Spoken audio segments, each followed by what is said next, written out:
My Mill tried to rename my baby without permission. My Mill was standing in the hospital doorway with a stack of paperwork, announcing to the nurse that my newborn's name was Eleanor Rose, a name we never agreed to, while I was still stitched, drugged, and holding the actual birth certificate with the real name on it. Mia. The nurse looked confused. My husband dropped his coffee, and my MIL smiled like she'd solved world hunger. I said, "What are you doing?" She said, "Fixing your mistake."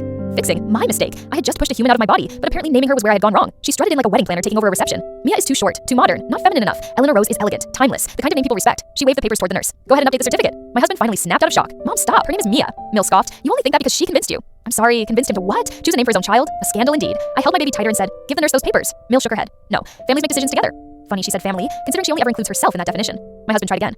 "Mom, we already filed the forms with the hospital yesterday." She smirked, and I got them reversed. My entire body went cold. She explained very matter-of-factly that she had called the hospital pretending to be me, used my full name, my date of birth, even attempted my voice to correct the paperwork. She told them the name was a temporary placeholder until the family decided on something more suitable. The nurse's eyes went wide. "Ma'am, you impersonated the mother?" Mill replied, "Oh, don't be dramatic. I'm the grandmother." Apparently, grandmother is Latin for identity thief. The nurse excused herself so fast she left her pen behind. My MIL took that as her cue to escalate. She walked right up to me, leaned over my bed, and said, "You'll thank me later. Eleanor Rose will look beautiful on school applications." I laughed. Loud, delirious, postpartum. What the hell is happening laughter? She frowned. "This isn't funny." "No," I said. "It's hilarious that you think you have naming rights." Then she looked at my husband, her son, and said, "You can either support your child's future or support her feelings. Choose wisely." He didn't hesitate. "Mom, leave." She blinked like he'd slapped her. "What did you say?" "Leave, now, before security gets here." She pointed at me screeching, "She's manipulating you. She's isolating you. She's..."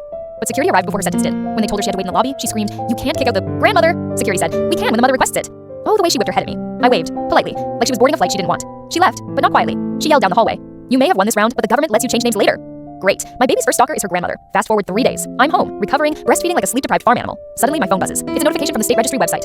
"Your request to change the infant's legal name has been submitted." I nearly dropped my baby. I opened the email and saw the name she submitted. Eleanor Rose Harrison. My baby's last name wasn't even Harrison. She literally tried to rename my child and give her a completely different surname. My husband called her immediately. She picked up and said, "You're welcome." He lost it. "You committed fraud." She replied, "I corrected a mistake. You're too emotional to see that." He hung up. She texted me a 5-paragraph essay about heritage, family legacy, and the spiritual importance of the name Eleanor. I blocked her, but she wasn't done. The registry called us to verify the request, because thankfully they found it suspicious. They canceled the change, flagged our file, and asked if we needed legal protections. My husband said, "Yes, please put a note. No one except us can modify anything ever." 2 days later, Emil showed up at our door holding a monogrammed baby blanket stitched with ERH, like she was presenting evidence in a court case. My husband met her outside. She demanded to come in. He said no. She threatened to petition for grandmother rights. He said, "You'll need a lawyer and a dictionary, because that's not a real thing here." She gasped, "You're choosing her over your own mother?" He said, "No, I'm choosing my daughter's name." She stomped to her car, yelled, "I hope she grows up and hates you," and drove off so fast she hit our trash bin. Here's the twist. Later that night, a notification popped up on our new baby monitor system. Someone was trying to log in. Guess who? She guessed the password. Twice. Password hint, not her business. We locked everything down, filed a report, and told the hospital and the registry and our pediatrician that no one but us should have access to anything involving our child. Now, every week like clockwork, she sends a handwritten letter addressed to baby Eleanor. Not to me, not to my husband. She is literally pen-palling with a baby who doesn't know her own hand yet. We don't open them. Last week, one arrived wrapped in pink ribbon. My husband tossed it straight into a box in the garage labeled evidence. Tomorrow she wants to talk in person, and tomorrow, my baby girl Mia will be nowhere near the door.